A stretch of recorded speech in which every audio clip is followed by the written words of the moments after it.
윤석열 대통령 취임 이튿날인 오늘 소상공인과 자영업자의 코로나19 손실 보상을 위한 첫 당정 협의가 이루어져 370만 명에게 최소 600만 원을 지원하기로 합의했습니다. 한덕수 국무총리 후보자 인준을 두고는 여야가 입장차를 좁히지 못하고 있습니다. 국회 연결합니다. 박기원 기자. 네, 국회입니다. 네, 먼저 추가 경정 예산 추경 합의 내용부터 전해주시죠. 네, 먼저 소상공인 자영업자에게 방역지원금을 최소 600만 원 지급하기로 했습니다. 또 여행업과 공연, 전시업 등도 지원 대상에 새로 포함돼 모두 370여만 명이 지원금을 받게 됩니다. 추경 규모는 윤 대통령이 공약했던 50조 원 가운데 1차 추경 17조 원을 제외하고 33조 원 플러스 알파로 당정은 합의했습니다. 또 취약계층 225만 가구에 대한 긴급 생활지원금 지원도 포함됐습니다. 이번 추경안은 온전한 손실보상과 방역 소요비용 보강, 민생 물가 안정 등 세 가지 방향으로 편성됐는데요. 추경 재원은 본예산 지출을 구조조정하고 일부 잉여금과 초과세수 등으로 마련됐습니다. 당정은 입을 모아 민생에 시급한 현안이라며 민주당의 협조를 촉구했는데요. 민주당도 초과세수에 대해서 따져봐야 한다는 입장이지만 그동안 온전한 손실보상을 강조해온 만큼 속도감 있게 진행될 것으로 보입니다. 오늘 조정안 추경안은 내일 국무회의를 거쳐 모레 국회에 제출될 예정입니다.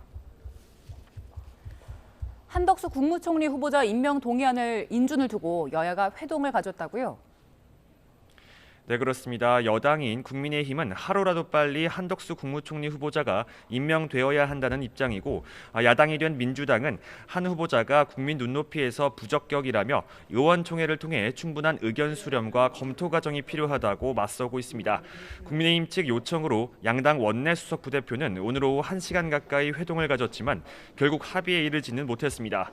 국민의힘 송원석 원내수석 부대표와 민주당 진성준 원내수석 부대표는 충분한 의견을 교환했고 전국을 원만하게 운영하기 위한 방안을 각자 모색해 다시 만나기로 했다고 말했습니다. 다만 양당은 추경안에 대해선 오는 16일 시정 연설 이후 일정에 따라 빠르게 추진하기로 합의했습니다. 네, 이제는 본격적인 지방선거 전국도 시작됐죠. 네, 국민의힘과 더불어민주당은 각각 선거대책위원회를 열며 6월 지방선거 체제에 돌입했습니다. 먼저 국민의힘은 중앙선거대책위원회에서 보궐선거에 출마한 민주당 이재명 상임고문에게 불체포 특권을 포기하라고 주장하며 공세를 벌였습니다. 권선동 원내대표 이야기 들어보시겠습니다. 국민 눈에는 불체포 특권이야말로 가장 강력한 범죄 특권입니다. 이 전 지사는 모든 의혹 앞에 자신이 있다면 지체 없이 불체포 특권 포기 선언을 해야 합니다. 국민들께서 지켜보고 계십니다. 민주당도 중앙당 선거대책위원회를 출범하고 이 상임고문을 총괄선대위원장으로 윤호중, 박지원 비대위원장을 공동상임선대위원장에 임명했습니다. 이 상임고문은 이번엔 일꾼을 뽑아달라면서 방탄 출마론에 대해서도 적극 반박했습니다. 들어보시겠습니다. 검찰, 경찰 수사 아무리 압박해도 전혀 걱정되지 않습니다. 자꾸 방탄하는데 여러분들은 물도 안 든 물총 두렵습니까?